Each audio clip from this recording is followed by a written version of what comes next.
যদি ইলিয়াস ভাই আপনার কাছে আসবো, আমি একটু সারিয়ার ভাইয়ের কাছে বিষয়টা জানতে চাই। একেবারে আমি যদি বলি, বাংলাদেশে আধিপত্যবাদ বিরোধী রাজনৈতিক দল হিসেবে কারো যদি প্রতিষ্ঠা হয়ে থাকে, জামাত ইসলামের প্রতিষ্ঠা তো অনেক আগেই, মানে আধিপত্যবাদ বিরোধী দল হিসেবে যদি কারো প্রতিষ্ঠা হয়ে থাকে সেটা বিএনপি।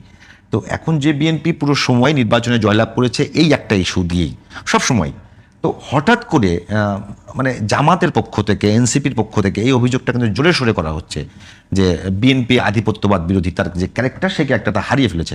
এইটা কি আসলে আপনাদের কোনো যৌক্তিক কথা আছে? এবং আপনার ব্যক্তি সারের ভাইয়ের বিরুদ্ধেও অভিযোগ আছে, আপনি মানে একটা টক শোতে সম্ভবত আপনি তারেক রহমানকে নিয়ে একটা কথা বলেছেন যে কথাটা আসলে সত্যি ছিল না এবং যেটা ইয়ে ছিল না। তো এটা কি আসলেই কোনো অভিযোগের বাস্তবতা আছে, নাকি এটা একটা শুধুমাত্র একটা প্রোপাগান্ডা এবং ক্যাম্পেইন একটা দলকে হেয় প্রতিপন্ন করবার জন্য? আর যদি সেটি হয়ে থাকে তাহলে 5 আগস্ট পরবর্তী রাজনীতিতে পরিবর্তন তো আসলো না কোনো। ধন্যবাদ আপনাকে একদম অন্তরের অন্তঃস্থল থেকে এই প্রশ্ন করার জন্য, কারণ এই উত্তরটা দেওয়ার জন্য মুখায় আসি বললে ভুল হবে, উত্তরটা দিতে চাচ্ছিলাম।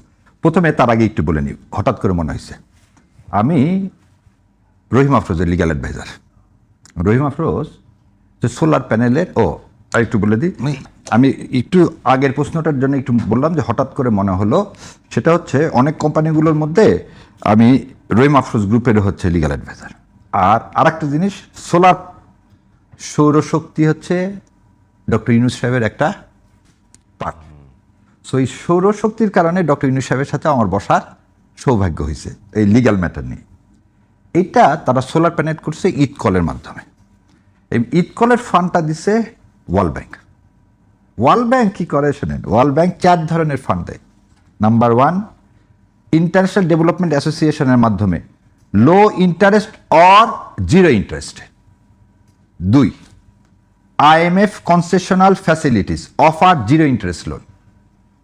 Islamic finance based on sharia principles. IMF করে এটা, এই যে IMF এর 4টা। 4 number, government and foundation grants specific programmes. এই কেন বললাম ঈদকলের, এটা পড়ছে হচ্ছে 4-এর মধ্যে, গ্রান্টসের মধ্যে। তারা দিছিল বাংলাদেশের সোলার প্যানেল হিল ট্র্যাক্সে ইনস্টল করা হবে, কারণ ওখানে তখন গ্রিড লাইন যায়নি, যাতে মানুষের ঘরে ঘরে বিদ্যুৎ যায় 2002 সাল থেকে। সো এটা মানুষ জানে না বলে আমি যে IMF থেকে বা ওয়ার্ল্ড ব্যাংক থেকে ওই 0% এবং গ্র্যান্ট নিতে পারবো না এবং ইসলামিক ফাইন্যান্স নিতে পারবো না, তা সে অপশনটা। কারণ সৌদি আরবে যখন দেওয়া হচ্ছে, ওয়ার্ল্ড ব্যাংক যখন ইনভেস্টমেন্ট করতেছে, তখন এইভাবে। আরেকটা আছে, তাদের পার্টনারশিপ আছে। ওয়ার্ল্ড ব্যাংক পার্টনারশিপে ইনভেস্টমেন্ট করে। ওয়ার্ল্ড ব্যাংক ধরেন তেলের খনিতে করবে, সে পার্টনারশিপে করবে, যে যেখানে যা প্রফিট হবে ওয়ার্ল্ড ব্যাংক 25% নিয়ে চলে গেল। That's there is. সো ওইখানে যেমন যে বাংলাদেশ চাইলেই আমি সুদমুক্ত থেকে ফিরে আসতে পারবো না, এটা না, দেয়ার ইজ সাম। আমার বাইরের কাছে একটা প্রশ্ন আছে, এখন করবেন আর পরে করেন ভাই। এখন ধরেন ওয়ার্ল্ড ব্যাংক আপনি যে 4টা বললেন, জি জি, এটা একটা তো অন্তত সুদের আছে এবং কিছু হচ্ছে অল্প সুদে। অল্প সুদ বা জিরো। তো পুরো ব্যাংকটি তো পরিচালনা করার জন্য একটা বিশাল কর্মী বাহিনী আছে নিশ্চয়ই, বা অন্যান্য স্ট্রাকচার আছে, এগুলো হয়তো সুদের টাকা এগুলো মিটায় তাদের দায় দেনা, যেটা বেতন যা দিতে হয়। সেক্ষেত্রে কি এই ব্যাংকে যে অন্যান্য কার্যক্রম পরিচালনা করা হয় সেটি শরীয়তভাবে রাখা সম্ভব? এটারই উদাহরণ আমি সেদিন ইসলামী ব্যাংক টানছিলাম। ইসলামী ব্যাংক তার সুদ নেয়, তার সমস্ত লোকের যে বেতন দিচ্ছেন সেই বেতনটা কি ওই মুশারাকার মাধ্যমে দেওয়া হচ্ছে। ওটা একদিন আরেকদিন বলবো, বাদ দেয়ার যে স্কোপ একটুকুন বলে রাখলাম। ভাইয়ের কোশ্চেনে চলে আসি। ভাইয়ের কোশ্চেন হচ্ছে, প্রথমেই একটা দোষ স্বীকার করে নিই, সেটা হচ্ছে আমি পাকিস্তান টিভিতে এই সাক্ষাৎকার দিয়েছি। টিভি আর পাইলেন না? আচ্ছা, টিভি যে যখন যেখানে, ইংল্যান্ডেও দিচ্ছি, সব জায়গায় দিচ্ছি, সেইখানে এটা হচ্ছে আনন্দবাজার পত্রিকা, ওদের মধ্যে ডিসেন্ট আবার এটাকে বের করছিল, যে সেটা হচ্ছে খালেদা পুত্রের সম্বল, নয়াদিল্লির বন্ধুত্ব ও মুক্তিযুদ্ধ। ওখানে আমার কথাটা হওয়া উচিত ছিল যে তারেক রহমান সাহেব ওখানে কি ছিল সেটাও বল। আরও একটা তর্জব করতে থাকে, আমার এই ইন্টারভিউ দেওয়ার পর ওরা করছে কি, ওদের প্রেস থেকে ওটা সরা ফেলছে। এখন সাবস্ক্রাইব না করলে, $150 না দিলে আপনি এই খবর আর পড়তে পারবেন না। আচ্ছা, এটা আমি আপনার জন্য দিয়ে দিলাম। আচ্ছা, এবারে কি ছিল ওখানে, এই ইয়াটা লেখছিল কে দেখেন ভাই, এটা দেন। এটা লেখছিল হচ্ছে অনির্বাণ দাশগুপ্ত। অনির্বাণ দাশগুপ্তর কোশ্চেন ছিল 2টা। একটা হচ্ছে, এখনই দেশে ফেরার বিষয়ে সিদ্ধান্ত নেওয়ার সুযোগ তার জন্য অবারিত এবং একক নিয়ন্ত্রণাধীন নয়। এটা উনি লিখেছিলেন, তারেক রহমান সাহেব বলছিলেন। উনি এই যে এখানে, ওই যে ওটা আমি বাংলা আমার কাছে আছে। আচ্ছা, বলছে নভেম্বরে সমাজ মাধ্যমে তারেক লিখেছিলেন, এখনই দেশে ফেরার বিষয়ে সিদ্ধান্ত নেওয়ার সুযোগ তার জন্য অবারিত এবং একক নিয়ন্ত্রণাধীন নয়। অনেকের প্রশ্ন, দিন 15-18 মধ্যে এমন কি হলো যে তিনি দেশে ফেরার কথা ঘোষণা করলেন? আমি সেদিন ওখানে বলতে যে ইংরেজি তো দুর্বল, ওই জন্যে ট্রিটি বলে ফেলে দিছি। হ্যাঁ, ট্রিটি বলে ফেলে দিছি, বলতে হতো মানে কন্ট্রাকচুয়াল ট্রিটি না বলে ট্রিটি তার আগে বুঝি কি। যে অভিযোগ আপনারা শেখ মুজিবুর রহমানের বিরুদ্ধে করেন এরকম কিছু না, শেখ মুজিবুর বিরুদ্ধে অভিযোগ আলাদা, সে তো মিলিয়ন বলেছে। হ্যাঁ, এটা ধরতে পারেন। হ্যাঁ, এটা আচ্ছা, ওখানে আমার বলা উচিত ছিল আন্ডারস্ট্যান্ডিং এর মাধ্যমে। কেন আজ পর্যন্ত তো একদম সম্মান নিয়ে বলতেছি, এবং যেহেতু তারেক জিয়া বলছে গঠনমূলক সমালোচনা করতে, সেই জন্যই কিন্তু আমি এটা তুলছিলাম যে উনি কিসের ভিত্তিতে 2 সপ্তাহের মধ্যে তার ডিসিশন চেঞ্জ করলেন, সেটা কিন্তু আজ পর্যন্ত তিনি বললেন না। সেকেন্ড কথা, এখানে কি বলছে, কূটনীতিক শিবিরের মতে মুক্তিযুদ্ধকে সামনে রেখে খালেদা পুত্র এক ঢিলে 2 পাখি মারতে চেয়েছেন। 1, দেশের বিরাট সংখ্যক স্বাধীনতা সমর্থক মানুষের পাশে চেষ্টা পাওয়া। 2, ভারতকে বার্তা দেওয়া। প্রশ্ন হচ্ছে, এর সাথে আমি এখন এটা লিঙ্ক করি। কার লিঙ্ক করবো? জয়শঙ্কর আসলে না, জয়শঙ্কর একটা চিঠি দিছে, এই চিঠিতে বাংলাদেশ সমস্ত পেপার পত্রিকা আসছে। নরেন্দ্র মোদী কি বলছে, আমি আপনার সাথে বাংলাদেশে কাজ করতে আগ্রহী। না, এটা না সাহেব ভাই, আমি এখানে একটু আপনাকে কারেকশন দিই। যখন আপনার কাছে আসবে, জামাত ইসলামের কাছে আসলো বা ইন্ডিভিজুয়াল ইলিয়াস ভাইয়ের কাছে, তখন তারা বলবে যে আপনাদের সঙ্গে আমরা কাজ করতে আন্তরিক, দেশের মানুষ দায়িত্ব দেয় আপনাকে। না, এখানে কথা আছে ভাই, যখন রাষ্ট্রপতির কাছে যখন লেখা হয় না আপনাদের সাথে, মানে কি, মানে বাংলাদেশের সাথে, আমরা যেটা বারবার বলছি, আমরা কিন্তু একটা জিনিস দেখেন, আমাদের এই আগে উত্তরটা দিয়ে নিই। সো আমি সেদিন যেটা বলছি যে 3টা কারণে জনাব তারেক রহমানের তার বাবা মার এখানে কিন্তু খুব সুন্দর করে বলছে। ভাই যেটা বললো, আমি না, প্রথমটা কি আপনি সরি বলতেছেন কিনা ইয়েটা দেন, ওই যে ওটা ট্রিটি বাদ দেওয়া, ট্রিটি না দেওয়া হয়তো আন্ডারস্ট্যান্ডিং, এই জন্য আমি একদম সরি বলতেছি এবং অন্তঃস্থল থেকে ক্ষমা প্রার্থনা করতেছি যে ওখানে আন্ডারস্ট্যান্ডিং কথাটা হতো।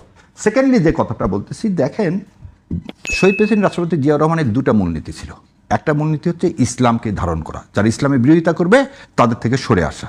তার প্রমাণ কি, সে কনস্টিটিউশন বিসমিল্লাহির রহমানির রহিম এবং আল্লাহ সর্বময় ক্ষমতার উৎস, এটা আল্লাহর উপর পূর্ণ আস্থা ও বিশ্বাস ঢুকালো। এবার আসেন, ভারত বলে ফারাক্কা না, উনি তার চেয়ে বৃহৎ কাজ করেছেন। তালপট্টি দ্বীপ নিয়ে উনি গেছিলেন হচ্ছে ইউএনএতে। আজকে যে আমরা বলি না যে বিজয় হয়েছে আমাদের সমুদ্র বিজয়, সেগুলো তো আমরা সবাই জানি। না না, এই যে এটা কি জানেন, আমাদের সমুদ্র বিজয়ের যে রেখা টানা হয়েছে, সেই রেখায় আর এখন তালপট্টিকে বাদ দিয়ে আমি মনে হয় আপনাকে বুঝাইতে, আপনি বুঝাইছেন। এবার আসি, সেই রক্তটা আছে তো তারেক রহমানের কাছে। আমাদের কথা, তারেক রহমান কি ভারতীয় আধিপত্যবাদ থেকে সরে গেছেন কিনা, এটাই ছিল আপনার কোশ্চেন। এটা যে জামাত ইসলাম বলতেছে, আমি আপনার খোলাটা কারেকশনটা করে দিই। 1 নম্বর বিষয় যদি বলেন যে মানে বিশ্বের কোনো সংবিধানে সরাসরি মানে ইমানের মূল বিষয় যেটা, যে আল্লাহর উপর পূর্ণ আস্থা এবং বিশ্বাস, এটা তো ইমানের মূল বিষয়। বিশ্বের কোনো সংবিধানে এটা অ্যাড হয়নি, কিন্তু বাংলাদেশ ছাড়া বিশ্বে একমাত্র বাংলাদেশেই আর কোনো জায়গায় হয় অ্যাড হয়নি। এটা শহীদ রাষ্ট্রপতি করেছেন। শহীদ রাষ্ট্রপতি সংবিধানের শুরুতে বিসমিল্লাহ করেছেন, সাথে আধিপত্যবাদ বিরোধী শক্তি হিসাবে মানে তাকেই প্রথম ধরে নেওয়া হয় 2টা কারণে। একটা হচ্ছে আর্মিকে সে হচ্ছে রিকনস্ট্রাকশন করলেন।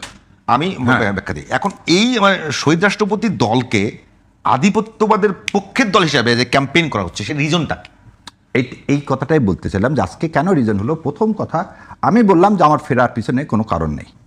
আমি 2 দিন পর, যখন 15 দিন পর ফিরে আসলাম, আমি সিচুয়েশন চেঞ্জ হতে পারে না, তাহলে আমাকে সেই ব্যাখ্যাটা দিতে হবে। রাজনীতিতে আমরা সারফেস লেভেল, কথাটা হলো যে আমাকে তো ব্যাখ্যাটা দিতে হবে। দ্বিতীয় কথা, আমি এখানে ব্যাখ্যার সাথে 300 ফিটে তিনি যে বক্তব্য দিলেন, তাতে ভারতের আধিপত্যবাদের শব্দটা কিন্তু তিনি একবারও আজ পর্যন্ত যতগুলো দিচ্ছেন একবারও ইউজ করেননি। একদম আপনি একদম খুব সুন্দর, ভারতীয় না বলে আধিপত্যবাদ বলেছেন। সে আধিপত্যবাদ তো মানুষের সমস্ত আধিপত্যবাদ, সমস্ত আধিপত্য। কিন্তু আমাদের একটা কথা হচ্ছে, হাদির, আপনি যখন বলবেন হাদির বিচার চাই, আধিপত্যবাদের বিরুদ্ধে আমি লড়াই করবো বললেই কিন্তু, আচ্ছা যদি এটাকে আপনি ওই ব্রড সেন্সে নিয়ে আসেন, আধিপত্যবাদের বিরুদ্ধে উনি বলছেন, আচ্ছা ঠিক আছে, ভারতের মধ্যে হলো। এখন দ্বিতীয় যে কথাটা হলো, তার যে নির্বাচনী ইস্তেহার, সেই নির্বাচনী ইস্তেহারে আমরা দেখতে চাই, আমি বলতেছি এখনো দেখতে চাই, কারণ যে কথাগুলো আমরা শুনতেছি বা শুনতে পাচ্ছি তার দলের বিভিন্ন লোকের, যেমন ধরেন সালাউদ্দিন সাহেব গতকালকে বলছেন একজন মারা গেছেন, সেটা বিচ্ছিন্ন ঘটনা।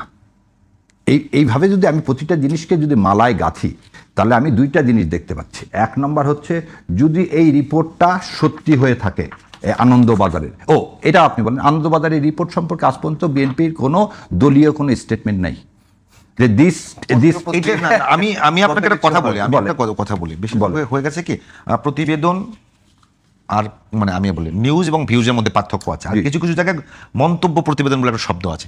ওই রিপোর্টটা পড়ে আমার কাছে যেটা মনে হয়েছে পুরোটাই একটা মন্তব্য প্রতিবেদন। ইলিয়াস ভাই ঠিক বলছে কিনা? ধরেন না মন্তব্য পদ্ধতি সেইটার বিরুদ্ধে আসলে না মানে ওই দলের মধ্যে অপশন থাকে না, আচ্ছা দলের মধ্যে স্টেটমেন্ট দেওয়া যেতে পারে না?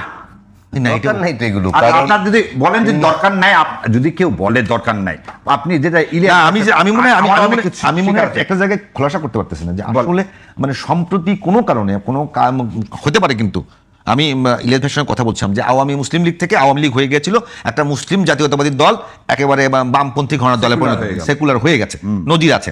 আপনাদের কাছে এনসিপি এবং জামাতের কাছে কেন মনে হচ্ছে যে বিএনপি তার মানে চেঞ্জ করছে, আধিপত্যবাদ ক্যারেক্টার থেকে বেরোয় যাচ্ছে? কারণ সর্বপ্রথম কথা হলো বিএনপির মধ্যে যা দেখা যাচ্ছে সে ভারতীয় ভাই যেটা বললেন ব্রডার সেন্স আপনার বলছেন যে প্রচুর কাজগুলোর মধ্যে যেগুলো হয়েছে তাতে মনে হচ্ছে ভারতের সাথে বিএনপির একটা আন্ডারস্ট্যান্ডিং হয়ে ওই যে কথা মনে হচ্ছে যে এটা ভুল হতে পারে, ভুল হলে সবচেয়ে খুশি হবো ভাই। ভুলের কারণে আমি আপনার বলি, ভুলের কারণে যদি এটা তো আমি আবারও বলতেছি যে এটা মানে সবচেয়ে বড় মানে আমি একটা আন্দাজ করে কোনো একটা মানুষ বা কোনো একটা সংগঠন কারোর বিরুদ্ধে ক্যাম্পেইন চালালাম, সেইটা আসলে কতখানি আন্দাজ করে না। ওই জন্য বললাম যে তিনটা ঘটনা আপনাকে পরপর দেখালাম। একটা হচ্ছে তার বাবা এবং মা যেখানে ভারতের আধিপত্যবাদ স্বীকার করেনি, সেখানে আজকে এসে দুইটা জিনিস আপনি মানে কথা বললে তো অনেক কিছু, আপনি বললেন যে চিঠি দিতেই পারে। নরেন্দ্র মোদীর চিঠিটা নিয়ে আসছে কে? ভারতের পররাষ্ট্রমন্ত্রী।